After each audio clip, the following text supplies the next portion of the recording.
This show is a member of the Sorgatron Media Podcast Network.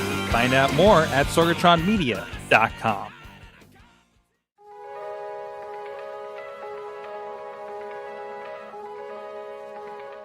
This show is a member of the Sorgatron Media Podcast Network. Find out more at sorgatronmedia.com. This show is brought to you by Slice on Broadway, supporting Pittsburgh podcasting with the perfect pepperoni pizza. Production services by Sidekick Media Services. And listeners like you, supporting us at patreon.com/AwesomeCast. I'm getting awesome, you're getting awesome, we're getting awesome, yeah, that's what I said now. I'm getting awesome, you're getting awesome, we're getting awesome, yeah, that's what I said. Nightmares, I don't care. It's time to get geeky, get awesome. It is the AwesomeCast. I'm Mike Sorg at Sorgatron on the Twitter here in the Sorgatron Media Studios in the Beachview neighborhood of Pittsburgh, Pennsylvania, here with your, if I have my math correct, 11th anniversary show. Is it 11th anniversary? It's been 11 years. It was June 3rd, 2010 that we started this show, and we're still rolling here on June 1st, 2021. We've survived everything from a pandemic to the iPhone, I guess. Like, well, actually, the entire breadth of the iPhone, isn't it? But we got a hell of a crew with us. Katie is celebrating the 11th years of AwesomeCast at the beach, apparently. So check out her great beachiness over on the Instagrams. And but with us from Studio C in the Big D, Dormont, PA, is John Chichilla, the gadget guru from Big Bank International, Esquire. I'm just happy I got my mic and camera working today. There you go. How's it going? He got all the K's. He gets on, and I'm like, Chilla, you look like a normal Zoom call. Fix your camera. But everything's all in line. So good to have you back on here, sir. Good to be back. And we also have with us, he is with the iPhoneography podcast. He is Dave Podnar. Thanks for having me on, Sorg. Hey, welcome back. Welcome back. Oh, thanks so much. Thanks so much. Very colorful over there. I love it. So, oh, yeah. And happy Pride Month, everybody. But thanks for reminding me with your shirt. First day. So, and he usually gets the call on the anniversary show, so we're keeping that new tradition alive. So, time zones and such. But Rob De La Cretaz joining us, the original AwesomeCaster, and actually the original owner of the .com too. So, Rob, how you doing? It was my idea. It was you can blame me for none of this. Yeah, exactly, exactly. And I love, like, I swear I kind of know what I'm doing every week, but I usually have a technical issue whenever Rob comes on to keep the tradition of whenever we did the shows from week to week, right? I'm like a living, breathing voodoo token to ensure that something will go wrong. It is. It's like, oh, Rob's here. Now I'm nervous. So I can produce a live pay-per-view with no issues, but my weekly podcast I have a problem with, obviously. So Outro the intro, intro the outro. Intro the outro. You know what? They both look the same. I should probably change those graphics for they've been the same for 10 years. Yeah, so, it was a while. I think you were gone a little bit before I realized I should remove the with Rob and Mike from the intro. So that was 3 years later. 3 years later, weird. I'm like, I don't think Rob's coming back. I should probably take this off. Anyway. I missed the rotating boinks block in the bottom corner. No, I do too. I do too. I got to see. You know what? I haven't dived in. We're on like our third video streaming software as well, right? So, I guess technically fourth because we've probably OBS'd a couple on locations, but which we may be doing next week as well. But anyways, this is the AwesomeCast. You can check out everything at AwesomeCast.com. Thanks, Rob. Over there. Hit us up an email, awesomecast@sorgatronmedia.com for comments and inquiries. And tweet us at AwesomeCast, AwesomeCast on the Facebook page and group. A lot of great discussion happened over on the group, including stories shared throughout the week. Dave's actually a really good contributor to that over there. And also on the YouTube. And you can tune in to us every Tuesday at 7 p.m. Eastern on the AwesomeCast Facebook, on the AwesomeCast YouTube, and on the Sorgatron Media Twitch page. So however you like to do your video streaming. Also a shout out to our friends, our audio partner at the postindustrial.com. They're helping share the show with our Rust Belt friends out there through that medium. And also, if you like all the Sorgatron Media shows or just want to discover what else is going on, we also have the Sorgatron Media master feed on your podcast provider where you can get all the shows that we're doing in one place. Everything from the geeky stuff on here to Dungeons and Dragons to comic books with Comic Book Pit. And there's a little bit of wrestling in there too. Patreon.com/AwesomeCast. Thank you, everybody that's supporting the show. Our friends at the Coffee Club level, Matt Weller, John DeGore, John Carmen, Cynthia Klosky, and Scott McTaggart. And at the fan of the show level, Michael Fedor, pghmuseums.org, Professor Buzzkill, and Dave that's here on the show. What's up, Dave? Hey, Dave. Boom. Hey there. Thank you for your contribution. So, welcome. You directly contribute to the show, and you get a little bit of extra chatter that we have around the show as well. And if we're experimenting with anything, that usually gets in the feed as well. So you can do that at patreon.com/awesomecast. So let's get into our awesome things of the week. I see that actually I have more of a curiosity for Chillas now. So I want to see what this is about. Chilla, what is your awesome thing of the week? So mine is I'm guessing it's pronounced Tomtoc. Mm-hmm. It's a smart Padfolio EVA hard shell case. I need something that I can quickly throw in a bag. It's actually more for my kids' stuff. But the price was right. These devices come in at, I think, like $30 for the bigger one. The Case Plus, it's $36.99. Comes in two colors, black or gray, two of my favorite colors. You can get the Case Pro for in a multitude of colors, even like a swirly pattern.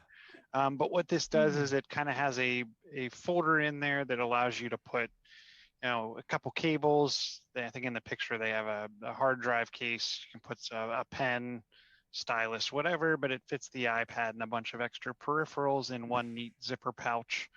There's a pouch on the left-hand side too that you can tuck some stuff into. I just wanted something that I could throw in a bag and not worry about the front screen cracking or hitting something.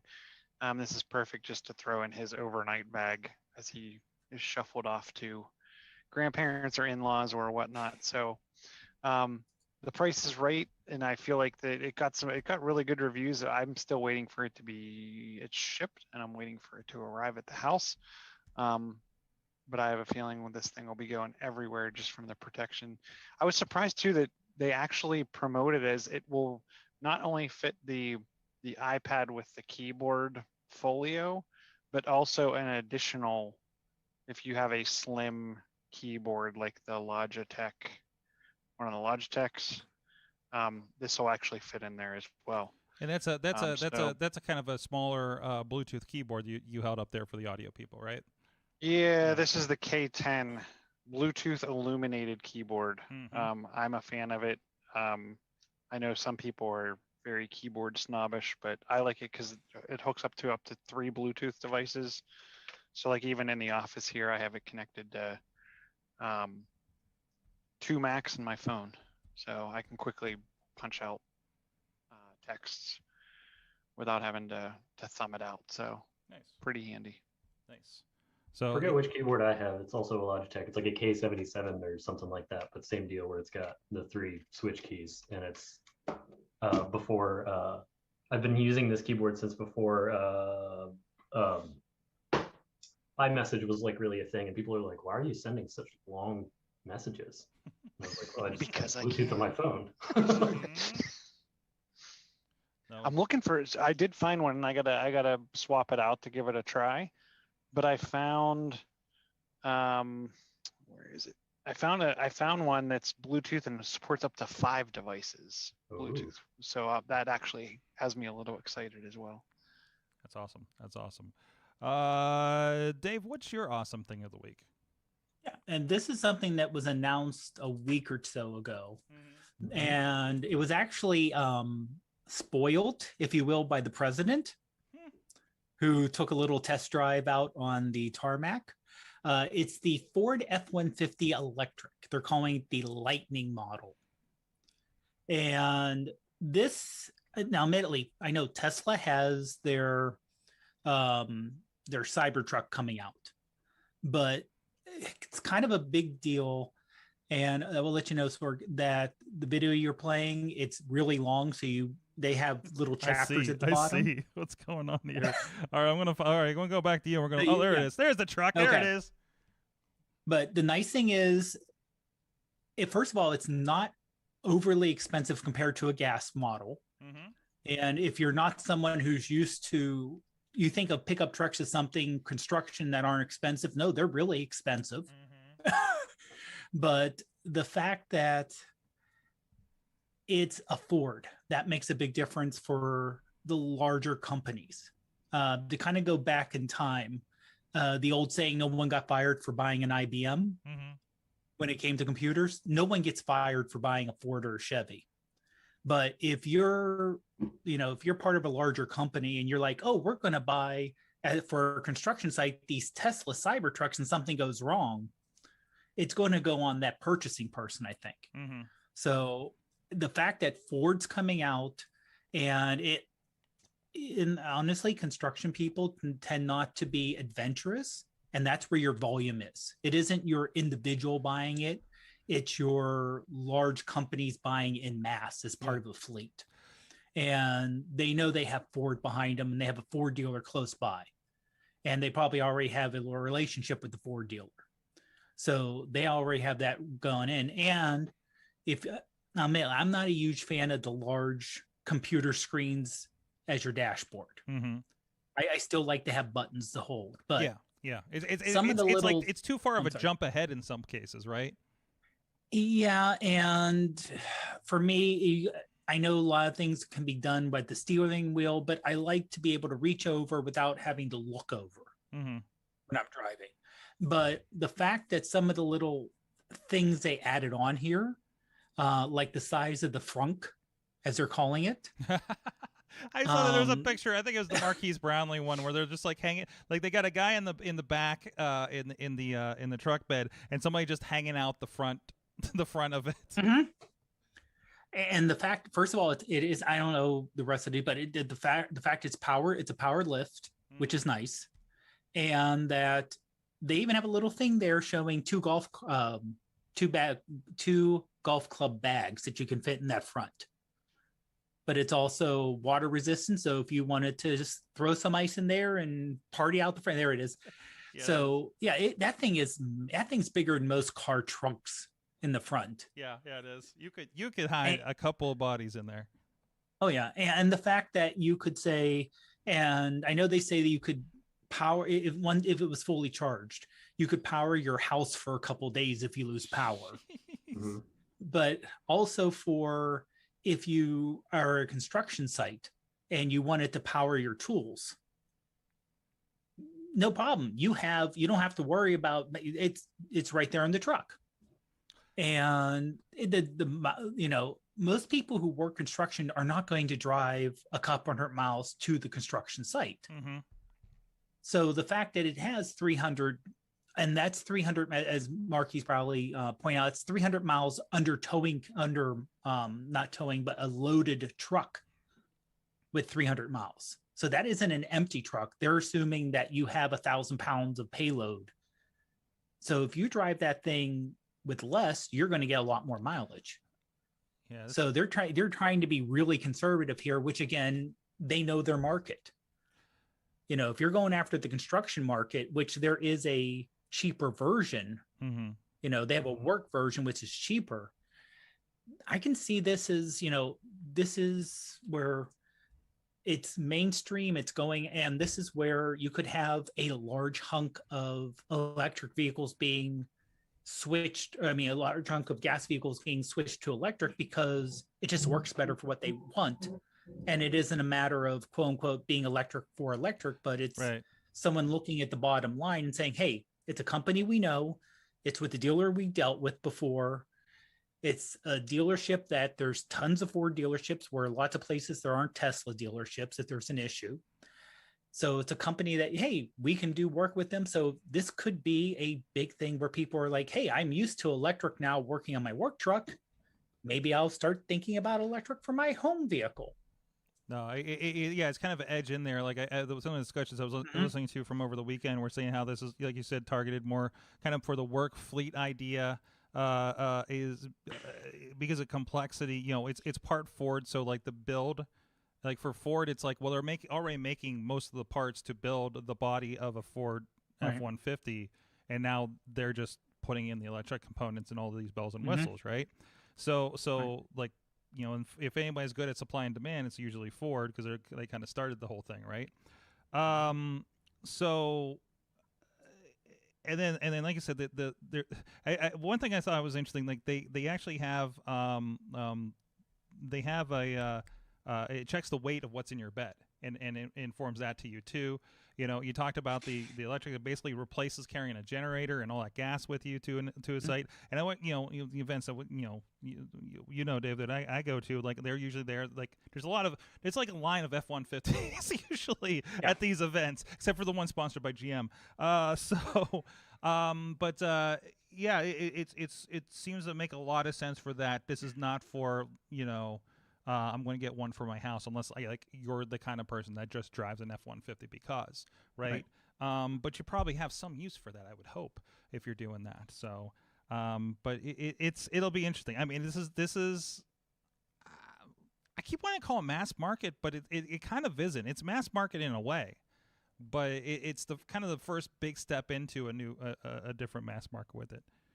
Well, I guess I wouldn't say it's mass consumer market. No, but I would say it not. is definitely mass market. And again, with a lot of people who work in the construction business, they may not be anywhere near a Tesla dealer.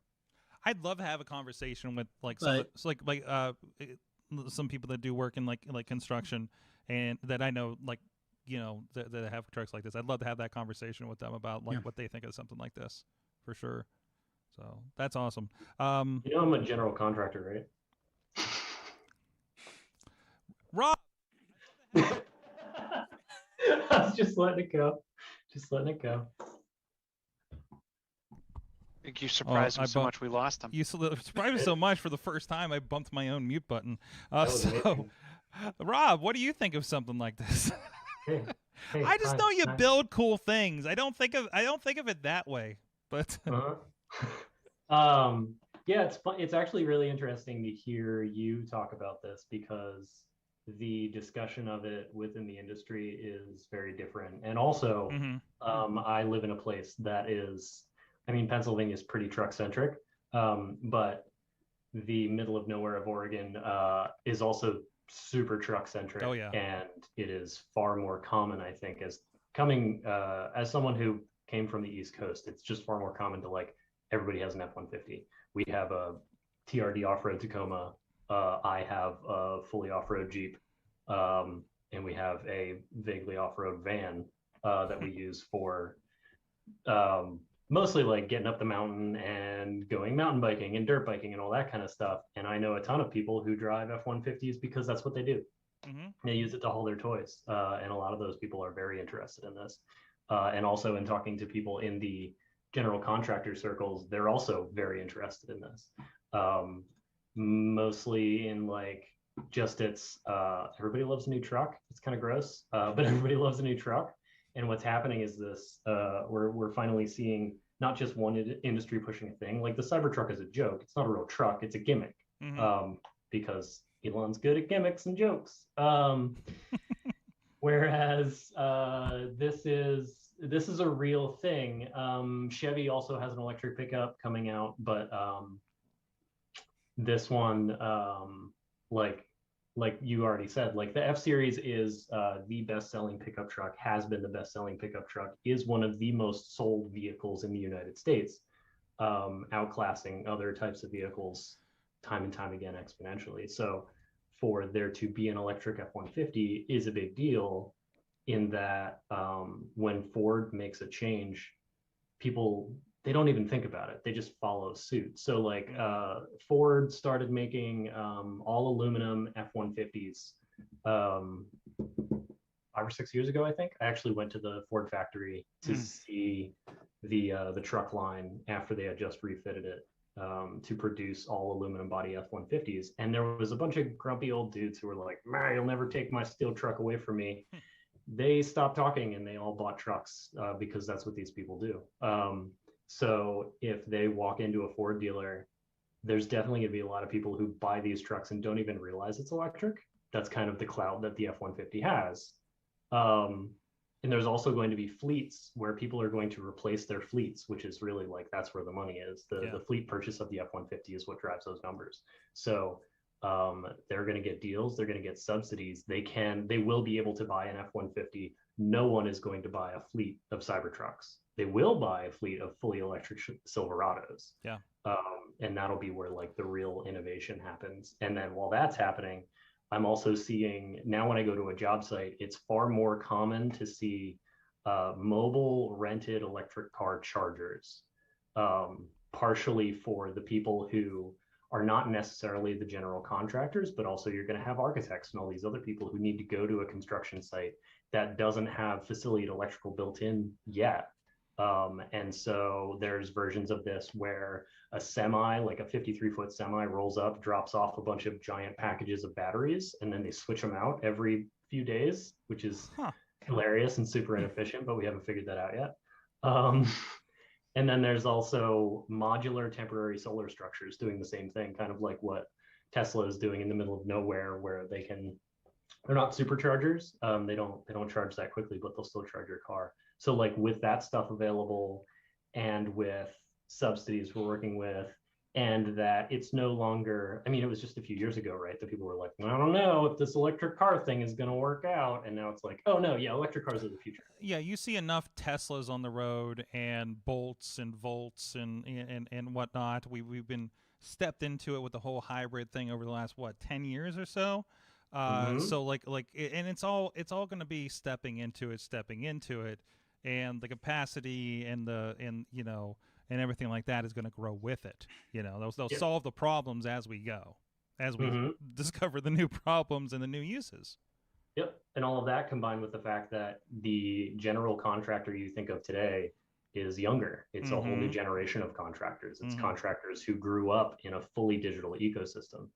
When I go onto a job site, your average dude is carrying technology on them, your average worker. They're carrying technology on them. They are using lasers to measure things. They have their laser has Bluetooth connectivity to their iPad. They're checking drawings without actually using a tape measure, and it's all happening automatically. And all of that is going up to plan grid. So then there's a project manager somewhere or a super walking around the site who's seeing all this data come in from everyone on their crew, and it's fully automated. And now you have people who they're super green, it's their first day on the job, and that's what they're used to coming into, as much as they're all starting to come into like battery powered tools used to be a hard sell, and now people wouldn't have it any other way. And this is just another piece of that, where it's just a very natural piece of the puzzle. And when the lightning dropped, I started seeing all the tricklings up on all these forums and groups and coworkers and stuff talking about it, where it's not the people who are building stuff these days are not the grumpy gas guzzlers necessarily. The people who are building the future are the people who want electric trucks. No, absolutely. Well, speaking of the future, you got a pretty cool, awesome thing. Looks very futuristic. Looks very real is what it looks like, actually. Okay, the future. Our good friends at Unreal. You may remember Unreal Tournament. They've done a couple of things. They've done a few things. Epic Games. They've been toying. I'm going to say toying with, because it's still a free product, and they're just kind of figuring out how to monetize their rendering platform. So as someone working in architecture and digital visualization, we use things like Unreal to do simulations of spaces. If you're working in VR, you're probably using Unreal for hyper-realistic renders. And now what they're starting to work into is real-time animated renders. And even though I will say the interface for this brand new application called Twinmotion looks exactly like Unreal did in 2001, I don't understand why they refused to hire a single interface designer, but that's besides the point. Well, how long has it been since Photoshop's really changed? It was probably CS, right? It was the last big right? There's stuff in there, but it hasn't really changed. Yeah. As long as the bones work really well, and the bones work really well, that's the thing. So whether you're a professional like me, you're working in Rhino, you're working in Fusion, you're working in SolidWorks, whatever, you can AutoCAD, DXF, all those fun acronyms. Or if you are someone who is doing a model of your home in SketchUp, you can export a step file and drop it right into Twinmotion. Mm-hmm. And then if you want to, like, the most entertaining thing I did is I have a full model of my house because that's the kind of guy I am. And I dropped that into Twinmotion, and then I could tell it the latitude and longitude of my house. And then I could pull in 3D map objects because Google Maps and OpenStreetMaps, they all have that 3D map stuff available. And so instead of having what we're used to, or what we've been used to, which is like, I modeled my house in SketchUp, so here's flat textures, and I have a quote unquote lawn, which is a copied and pasted 300 by 300 pixel texture of some grass. It will use real 3D objects produced from everywhere else. And then suddenly my house isn't by itself in a weird green field. My house is on my street using the 3D objects from Google Maps, using full solar data, using moving trees, wind, full reflectivity. You can see it, like all the vegetation change through the seasons. It is bananas, and it's free. Wow. And everyone should play with it. Wow. It has a bunch of like free demos built into it, but like you just drop a building or an object or whatever into that and just play with stuff. And it has that fun. The one thing that Unreal is really good with is like being able to play. I feel even when you're playing professionally, but you can be like, oh, I want this tree to have a few more leaves, oh, a few less leaves, making that like approachable. You don't have to work in CAD to understand how to use this program, kind of thing. There was another product. I signed up for the beta as if I had time to play with it, but there was another one they put out that was I think it was called Humanize, and it was about taking a rig of a face, of a 3D face, Yes. very realistic, and I think, was it not using the webcam to kind of control that interface?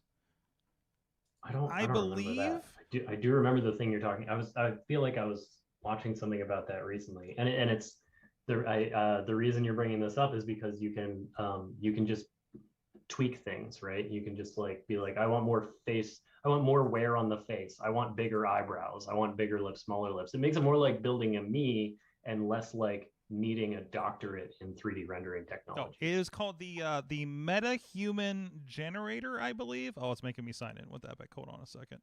As soon as I get past this, and yeah, it's I mean, it's completely centered on like human face, kind of idea.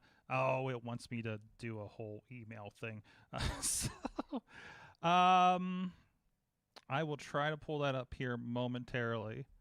MetaHuman Generator, if you want to look that up. I've been holding off talking about it until like I had an opportunity to hop in and kind of do something with this, and it just won't let me look at it because it wants me to get to my email and get a code for some reason. Digital Humans MetaHuman Creator, and it's free. You can sign up for it. It was I think there was like a waiting list or something because it was a little bit before I got into it. And here it is: high fidelity digital humans in minutes. It says register for the updates, and yeah, it's just kind of a human creator. Just that's not creepy at all. It's super creepy. It's so creepy, especially when you compare technology like that with AI. Like that's where you get into this weird. Yeah, just I mean, kind of imagine when you're creating your character at the beginning of Grand Theft Auto, just turned up. Yep. So, yep.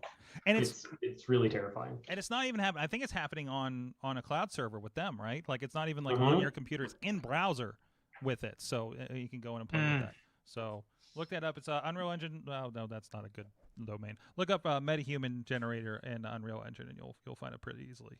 So, and again, free to sign up, free to play with, and until you plug it into something that sells a million copies, and then you got to pay them, right? Just like the Unreal Engine. Anybody can download the Unreal Engine. That's why it's been so fantastic.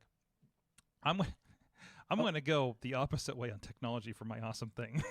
Hey, Sorg. Yes. Sorg, before you transition off, when you mentioned Unreal Engine, it brought something back that I remember from 11 years ago, since its 11th anniversary, when Epic put in the Citadel demo for the iPad. Oh, that's what I was thinking of too. Yeah. Yeah. And to think that that was 11 years, because I remember downloading that and downloading Infinity Blade before it was pulled when Epic and Apple started to have the little slap fight. I remember playing that on an iPad and the iPhone, and just how mind-blowing the graphics were back then. Look at the lighting effects. That's like on the original iPad, right? Maybe a 3, something like that. Yeah. The one with the same resolution. It's not even close to the resolution it is now either. No, it's probably like 640 or something crazy. Pretty like close, that. yeah. So yeah. So I mean, using the same engine back then as they are now in terms of what like you said, in terms of what you can do in terms of rendering and what's live, it's crazy. I literally have an iPad 3 right here, and I'm curious if that demo is still on here, because that's definitely one that I downloaded. So we're booting that up and see if I can play with that. Anyway, so rolling back, and that's a nice cross section, because this is a phenomenon. Have you ever recommended a game to friends, family, and then they beat the game before you even anything? All right. So, I mean, we have Apple Arcade. I got the family thing, the Apple One thing, and I was like, hey, please play your games from this and not those things that, you get the $5 or $2 apples or whatever crap they make you do. Because, and I know, they're playing basically the same game, these gem, tile swap games and things like that, right? I know it's basically the same stuff, okay? So I come across this game. This is something that was new a couple months ago on Apple Arcade. And it's really weird, but I got into it because I'm like, I'm not getting into a tile swap game. Then I got into a tile swap game. It's called Simon's Cat Storytime. I don't know who Simon is or his cat. You don't know Simon's cat. Well, I do now. I love Simon's cat. I do now. This introduced me to him. Apparently, it's a big internet animated phenomenon that I started watching some of the cartoons, and I'm like, oh, this is wonderful. I did this the wrong way.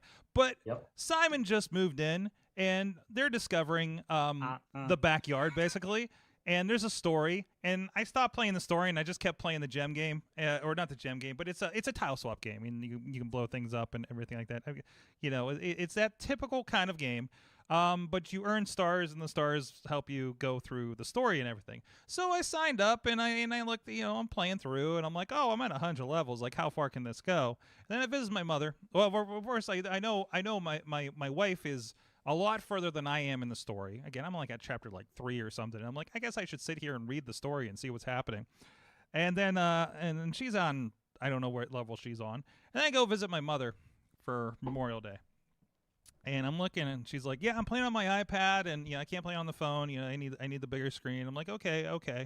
And I was like, and she opens it up, and I look at it, I was like, you're on level 484 of this thing? And she's like, oh yeah. And she shows me, and she's like, on the last chapter of the story and everything like that.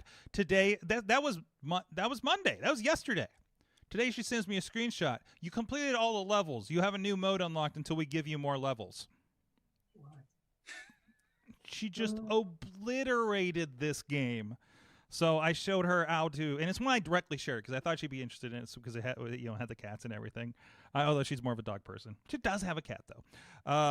And I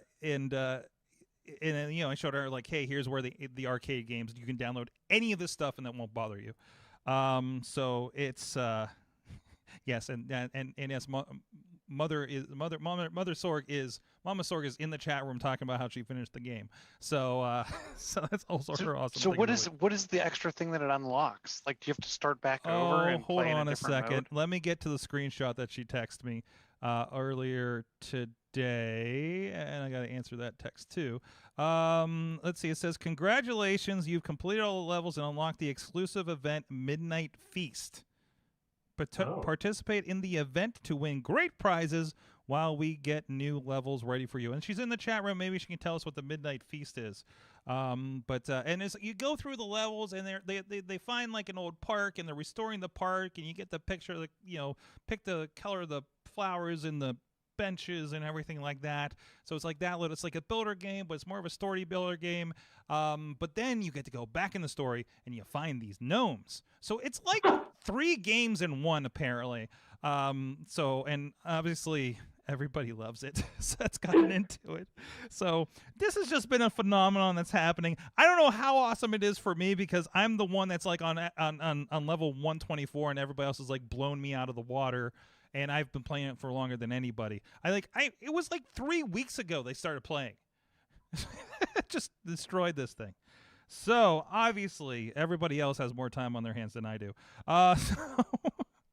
But no, that's you use that excuse. Yes, use that excuse. Yes, that's the excuse. I've been so busy, I haven't been able to know. This is the game I play when I'm laying down for bed, and I play until I basically pass out for like, I don't know, 10, 20 minutes or something, right? So I haven't exactly dived into it. So Simon's Cat, it's on Apple Arcade. There's a lot of Simon's Cat games as I was looking for stuff on this one. So there's definitely some freemium stuff out there too. So if you look it up, but it's definitely, if you have Apple Arcade, look under your arcade. It's being featured a lot too. So yeah, they're building stuff next door. It's like, what the hell, guys? So a lot going on there. But we should probably get to our sponsor. So hey, give a shout out to our friends at Slice on Broadway, supporting Pittsburgh podcasting with the perfect pepperoni pizza in New York City style. Yins are made, Beachview, Carnegie, the East End, and the North Hills. So go check them out. If you're not in the Pittsburgh area, of course, Rob, we encourage you to support your local pizza place as well. So thank you to them for supporting the show. SliceOnBroadway.com.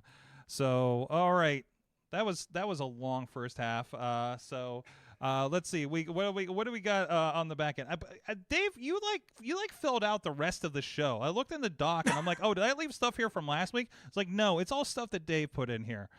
So what do you want to touch on here real quick?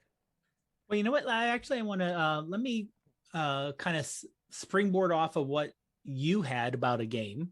Okay. Now this is a game that I started to play last year at the beginning of work from home. This is one of those hidden items games where you have to find the hidden item on each level, and you go up, you get so many gems for doing it, and build off. And there's a story behind it. You start losing me when I hear gems. That's when I know I'm in trouble. I'll probably have to spend money. Yeah. Now the thing is, you don't have to put out money. Good. As long as you're patient. So if it's like, oh, I've used up all my energy, well, you can put out real money, or you just wait. I'm more patient than I am. I'm cheaper than I am patient, however you want to put it. So I just wait instead of putting out real money. So I've been playing this game for 13 months now. And I have not put out any money. And there is a story behind it, like for Simon's Cat.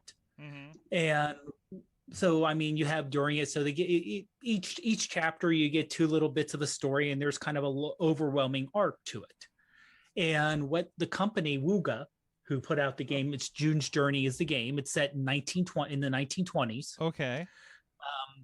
They put out a podcast that goes with the game, but it's not. The podcast is not based in the 1920s. It's based in current time. Okay. So it's the main character. It's her in story, her great granddaughter who finds the person's diaries and reads it. Basically, it's like, oh, I found my great Nana's diaries, and I'm just starting to read into it and start realizing her life, and you hear about the character's life. So it's almost a spin-off story. Mm-hmm. About and it doesn't really talk about gameplay or anything. And there are each episode's 10 minutes or so it's not that long. If you stumbled on this as a podcast listener, like, you could have no idea this was attached to a game. No, except for in the beginning it says, oh, if you want to find out more about June, you can play as June in the game, in the game June's Journey. But and this is a hidden objects game. I just found it on the. This is a hidden object. Yeah. Okay, I just found it on the Android store. Okay. Oh, find 5 cats. Now that one's a little different because I haven't had that level, but it's more like, they'll give you like different things to find. You have to click on the screen and find it out that way. Okay. So yeah, so but like I said, it's by finding stuff you can get and see more of the story. But the thing that when I saw the podcast was, it's like I said, it's literally it sounds like someone who found their great grandmother's you know, her journal, and she's reading her, oh yeah, when great grandmother was in the war, was a nurse in World War I. And so she's reading a journey, and then as the character saying, oh, just like I'm dealing with a hard to deal with coworker, this is how Nana June dealt with it back then. So they're actually writing a complete story arc that is separate from the game itself, but tied into it. There's a whole community around this. Like it seems like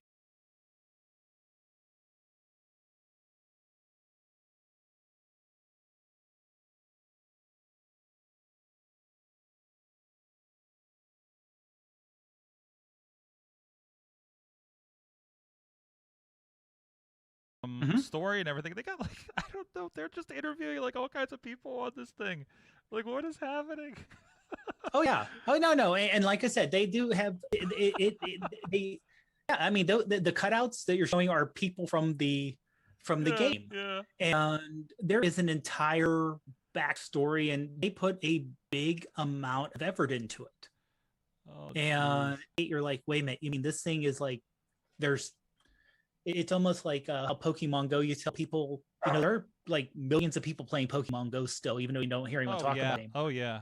There are tens of thousands of people playing this game, and probably no one's heard of it unless you're into the, you know, these little iPhone or the iPhone / Facebook / Android phone, you know, and this is, each level is easy. It's like, look at your screen, click on the screen where the item is. Yeah. And they build a whole thing around it. It's like, you know, I can't tell you who a YouTube star is anymore that everybody knows about, but enough people know about for that YouTube star to be a star, you know, or this game or whatever, and make enough money. Yeah. So it's everything's split up right now. So no, that's great. That's awesome. So June's Journey, the podcast and the game. Hidden Object is the game. My mom says that she's seen it advertised herself. So I think she's going to be downloading that now. But it's not on Apple Arcade, so don't buy anything. So watch yourself there. So that's great. Okay, where are we at? Are we almost at Chilla's Pumpkin time yet? No, we got a little bit of time going on here. Anything else in the lineup that you guys want to hit up here? It sticks out to you?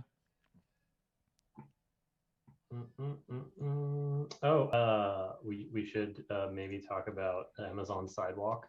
Yeah. Dave, you had a little bit of the warning on that, didn't you?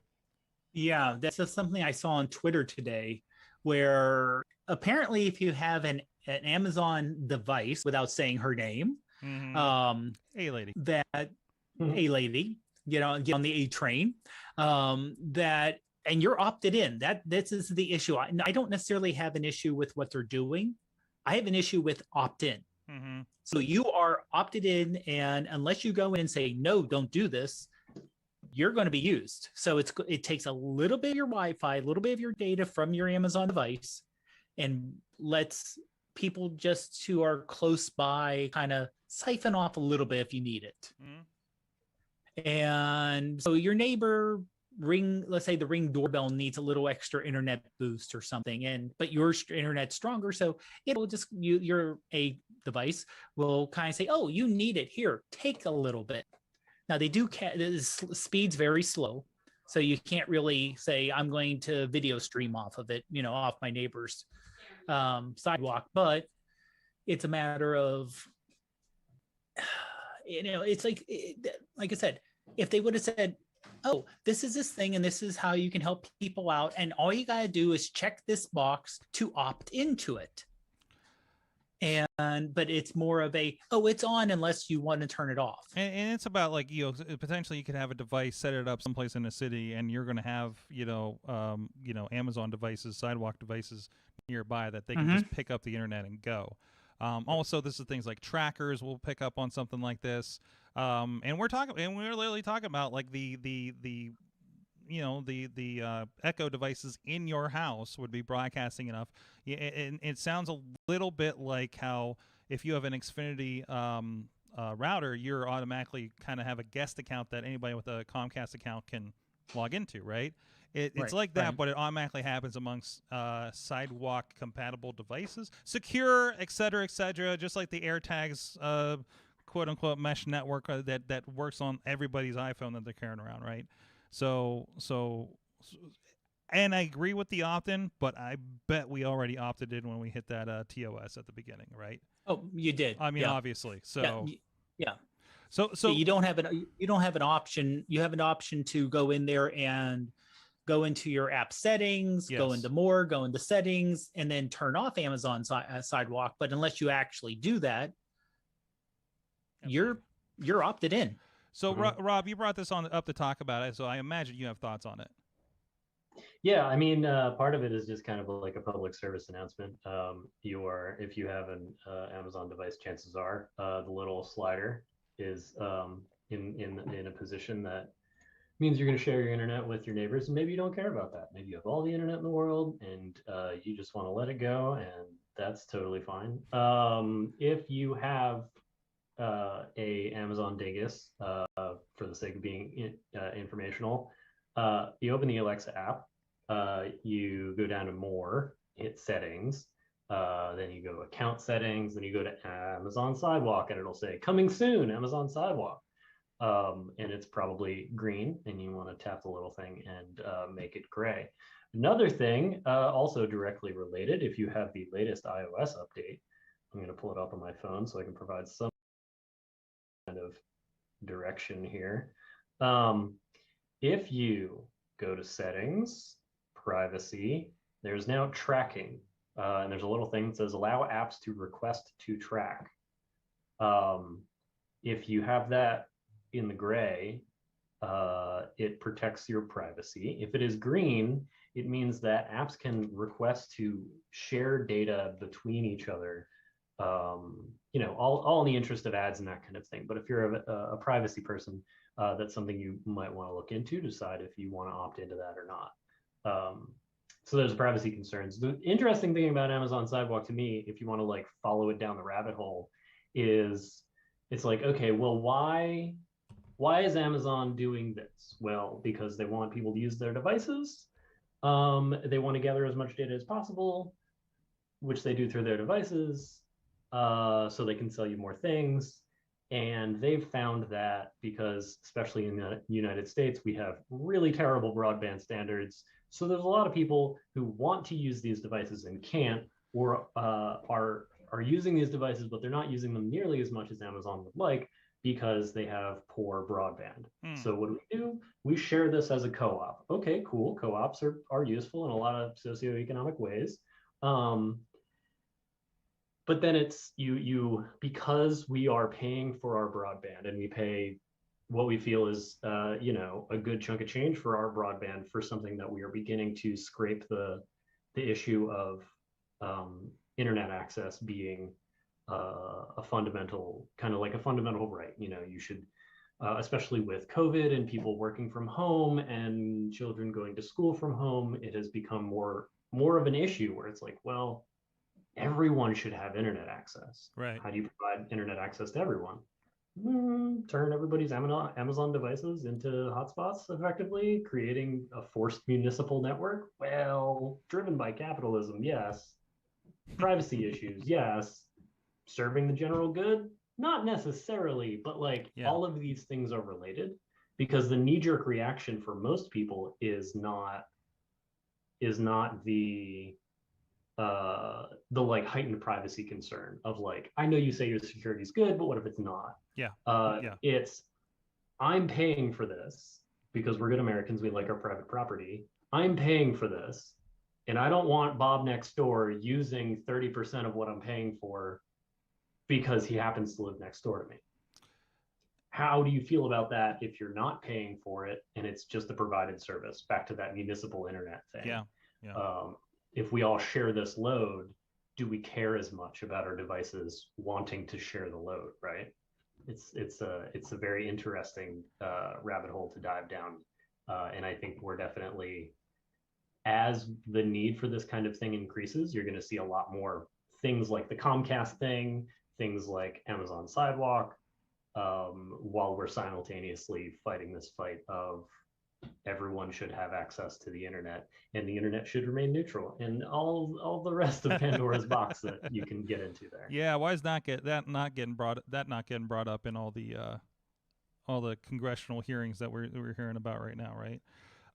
Yeah, and comparatively, I mean, this is something I have a box here right under this desk with MetaMesh here in town, and they're doing something like that where you buy a device and businesses, homes have it. I share a portion of my internet, and then I can throttle that. I think I limit it to like 5 megs or something, right? And I have like 150 on Bios. So, and ideally, maybe the barbershop next door and the taco stand across the street and the church over here, and it starts becoming like a bigger thing that shares out more again. And then it's accessibility for everybody that doesn't have internet. They don't all have to go down to the library, especially since they couldn't over the last year, right? So, but again, that's something bought, that's something configured, that's something that I know, like literally, like my mom's in the chat room asking, "Is mine okay?" Well, she lives in the middle of nowhere. I don't know who's going to take that on, except for the Amazon truck that the dogs terrorize when they pull up her driveway yesterday. But because I think those are also potentially taking some telemetry off of like Amazon devices or something too. I thought I heard. That's all speculation at this point, probably. It feels like that movie where everybody got sold the bad guy tech company phone, and it turns out it's going to get turned on, and now everybody's cell phone turned into a tracker, or turned into this, or turned into the thing that's going to end the world. That we've seen in movies and cartoons. So, but yeah, I mean, the same thing happened with our phones, right? Because we kind of got Trojan horse in this idea of, hey, that phone that all of you guys are carrying around, they're going to help other people's AirTag trackers that we just released. You're welcome. Right. Yeah. But, yeah. Just kind of like, this is a decision we've made for the greater good. Yeah, your phone that you paid for and pay every month for is going to do this to help other people out that you have nothing to do with. So, but aren't we, it's that kind of thing. Altruistically is great. Fantastic. But, of course, wait for the first time that there's an Amazon, I mean, it's like, do we feel safe with the Amazon key thing that lets you walk into my house and deliver my groceries? No, not even a little bit. No, not even a little bit. And now you just told me you just turned my 2 or 3 Amazon devices into internet for anybody that wants it. I don't know about that, guys. So I mean, it's one thing if you know about it, but if you kick that on in my business, and I'm streaming all the stuff I'm here, and I'm bandwidth sensitive, and it starts like pulling like too much load, and like I'm calling FiOS and say what's happened to my bandwidth, and it's like this device on this address, and like what the hell is my little A lady doing? It's not playing video, it's a little tube.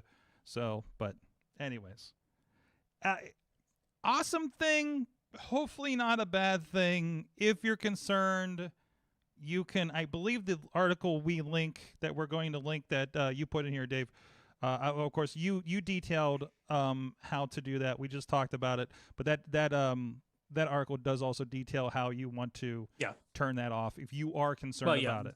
That's where I got the instructions from. My mother, I got it right from the article, who lives in the middle of nowhere, you're probably okay. I'd be less concerned than me, where my next neighbor is 20 feet away from me, or an apartment complex or something like that, or my front street here, on Broadway. So, but anyway, it's really interesting to think about the implications of this in in like an apartment building or something where there's one of these things in 50 units all within reach of each other. You end up with an incredibly strong mesh network, which is great. I still remember friends of mine, they got the Lamp iMac, and they had a place down in the south side, just off of like half a block off of Carson Street, and then they're like, yeah, hey, this is great. I'm like, cool, where are you getting your internet from? And they're like, we don't know, we just have it. Yep. Same thing happened with somebody that was watching stuff on his laptop in Brooklyn that we're staying with one time, and I was like, so you're getting, by the way, he's like a former professional wrestler, current MMA guy at the time. And I was like, so where are you getting your internet from? And he's like, oh, it's just, got it from this. Oh, so you're not paying for it. I was like, are you assuming that I'm stealing this? And it got really awkward really quick. So it got very awkward very quick. So sorry, Tony Mamalik.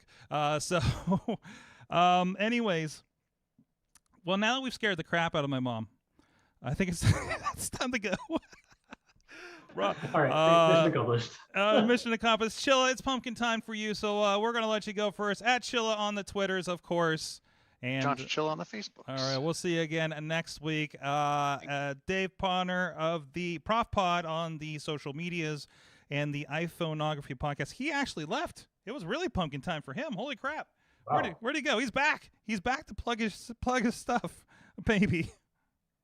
Dave, I just gave all your plugs. So if you have anything to say about your podcast, if your audio comes back, it's on mute right now. There we go. Hey. There we go. Actually, I got completely booted out, so I Yeah. had to rejoin the thing. Perfect Zoom timing. didn't like me. But now I'm back. Hey. All right.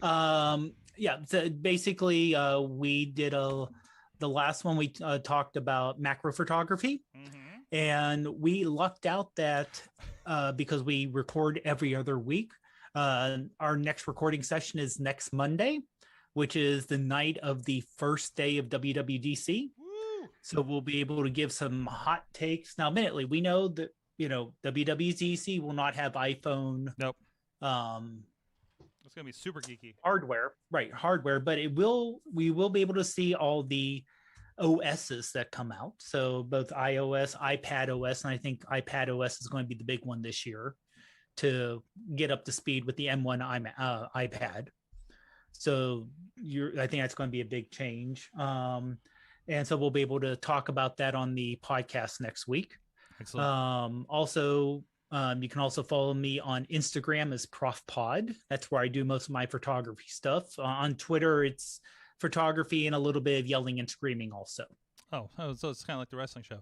By the way, Pretty much, yeah. that little photography, But no Legos. that little globe that you told us about for Yes. photography and stuff. I was like, oh, I'm going to bring it with us on my shoot, so I brought it to Baja, and I pulled it out, and I was starting to play with it a little bit to try to do some fun shots in Tucson.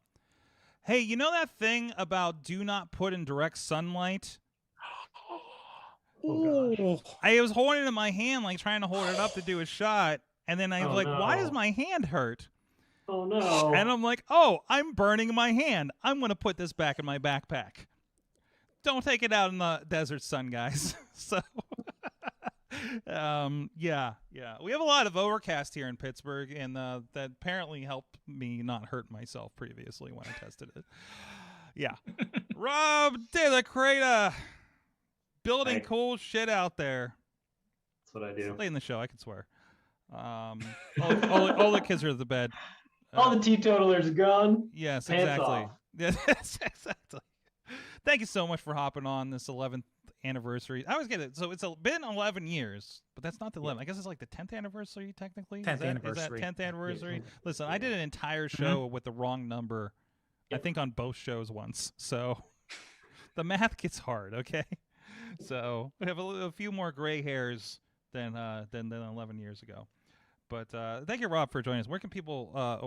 Where are we allowed to see what you're doing? Where are you allowed to see what I do? I remember that's the question I need to ask. You can see all kinds of. I post photos of things, fairly polished, at my Instagram, ROBJDLC. I post more of what I'm actually doing in my stories on my Instagram. If you want to see the pretty things that I've made, I think I could say that. I've made all the things. Yeah, I've made all the things on the website now. iontank.com, IONTANK. And you can see all that stuff. And yeah, go buy, I don't know. Go buy a fun car. That's my advice. Go buy a fun car. There you go. Doesn't have to be a new car, fun car. There you go. I remember you gave me a tour of the studio here, or warehouse, or whatever you call it, here in town before you moved out west. And it was just Studio, like yeah. I saw a lot of technology that I didn't see around for like another 2 years. So it's really cool, and it's cool to see you're still doing it and having fun out there in Oregon. So thank you so much. Thank you everybody for hanging out and making this feel like anybody's watching for the last 11 years of doing this podcast. We'll see you guys next week. It'll probably look a little differently. I will be in Ann Arbor, Michigan, and probably in I'm either going to be in a hotel room doing the show or a bus. and we'll explain that. Patreon, I think you'll understand what that is if you listen to this week's upcoming pre-show Patreon. But until next time, you have been our awesome audience. Have an awesome week.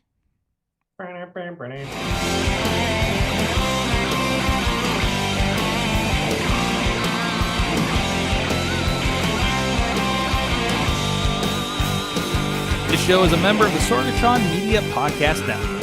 Find out more at sorgatronmedia.com.